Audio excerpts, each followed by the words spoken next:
Use the properties of logarithms to evaluate without using a calculator. Okay, I am going to highlight a few things here first.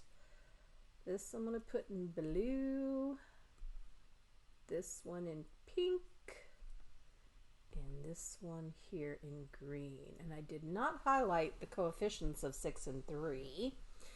All right, so on the blue one, when you have log base 8 of 2, we are trying to figure out what does that equal.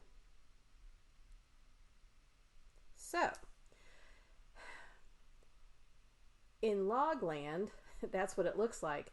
If I convert it to exponential function, I'm trying to think 8 to what power would equal that 2. Now, 8 and 2, 8 is a base 2 number. So 8 is actually a 2 cubed that we're raising to some power. And the 2 on the other side is actually raised to the first. And if you have a power to a power, this becomes 2 to the 3 times some number equals 2 to the first. And then if you remember that log rule that says, or not log rule, sorry, exponent rule, if x to the a equals x to the b, then the a equals the b. So I can just drop the bases and say that 3, well, I'm going to change that question mark to an x. 3x equals 1, so x is a 1/3. So my log base 8 of 2 is now a 1/3. Let's see, let me put this down here. This is now going to be a 6 times a 1/3 plus, and now I have to do the same thing with the pink and the green. On the pink, it's log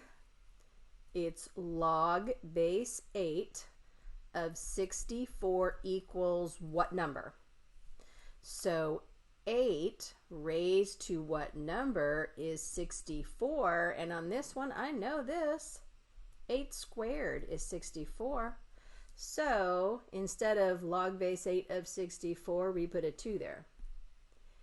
And now the green, okay, there's a 3 in front of the green, so it's going to be 3 times. And now on the green, if you don't mind, I'm just going to come back over here to the blue.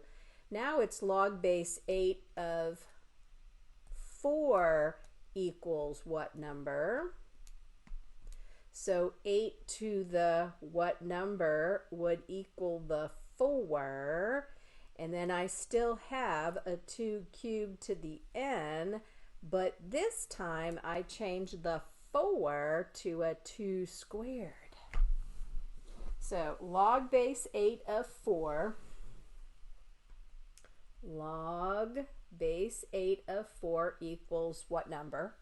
You take the base 8 to what power should equal the 4, and then of course 8 is a 2 cubed, so you're really taking a 2 cubed raised to an nth power, so that becomes 2 to the 3 times n.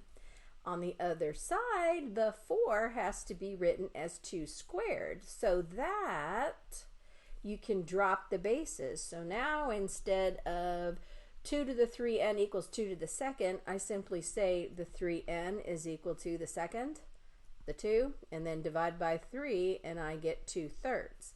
So I'm going to have a 2/3 here. And what I need to do now is all this math. I have figured out the 3 logarithms and what their values really are, but now I have to do that math. So I am going to erase all this green stuff here to give me some space to do my math, because I'm supposed to be doing it without my calculator. Of course, you're at home. For all I know, you're using your calculator. I don't know. But if you want to learn how to do this without calculators. Okay, so I will start with the,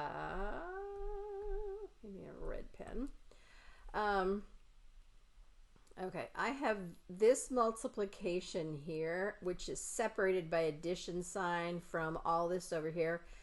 And this has a multiplication in the bottom. So I'm going to do each of those first. 6 times 1/3, that would be 6/3, because you'd put this over 1. 6 times 1 is 1, over 1 times 3 is 3, but 6/3 actually works out to be a 2.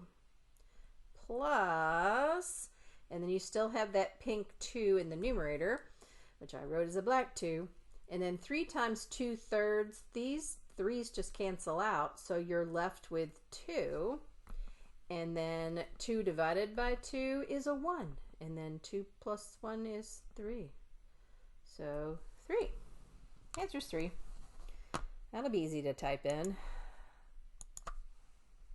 3. Yay. All done.